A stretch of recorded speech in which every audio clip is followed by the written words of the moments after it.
You'll build an airplane, and then this is at the Capitol Plaza. If you've never been there, it's kind of like an Embassy Suites. So the middle is all open all the way up for like 7 floors.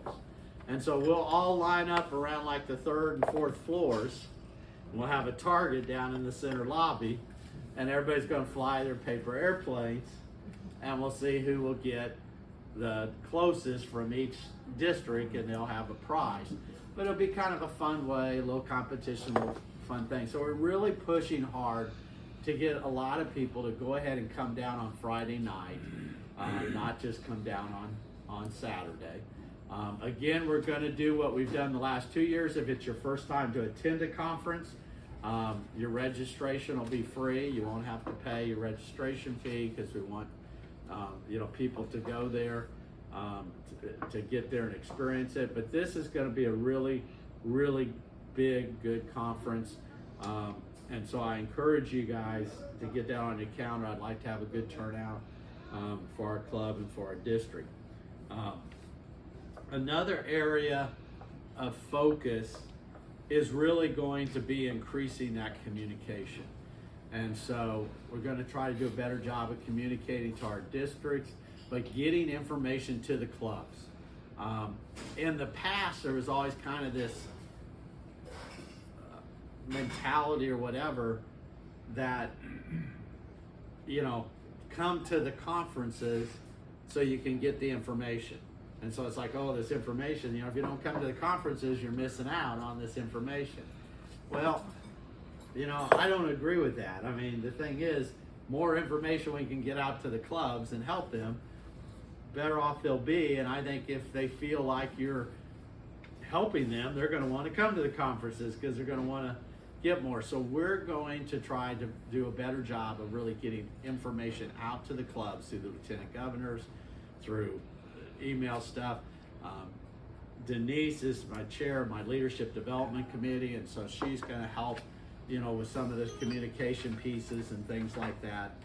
And so the idea is we really want the clubs to understand there's a lot of programs out there, there's money out there.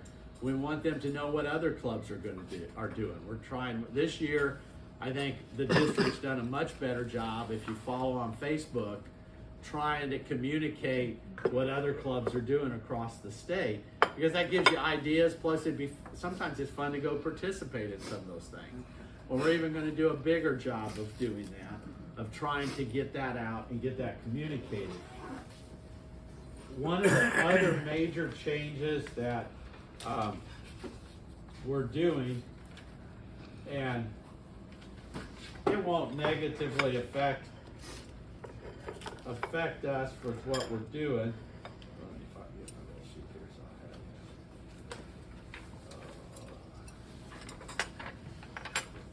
have it. Is the achievement and awards. So it's like every year we win, we get the most points. RAPAC does and everything like that. But here's the thing, we got 42 districts, only 7 clubs even participate in the achievement awards. Mainly because it's got to be so complicated.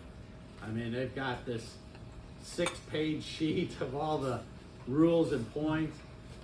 It takes the secretary hours to put all that together, submit it, and then it has to go to the committee leader, and they have to go through all that. And the idea behind achievements and awards was to get people to do the things that would make their club a good club, And so, but the thing is, people want to focus on doing the things. They don't want to focus on paperwork. And so, I'm scrapping the current achievement and award point program. And we're going with, we're putting together a committee. We'll have all the kind of details. We'll announce this at the first quarter conference. But what we're going to do is we're going to break, there'll be 2 groups. There'll be clubs with 50 or more members and clubs under 50. That the club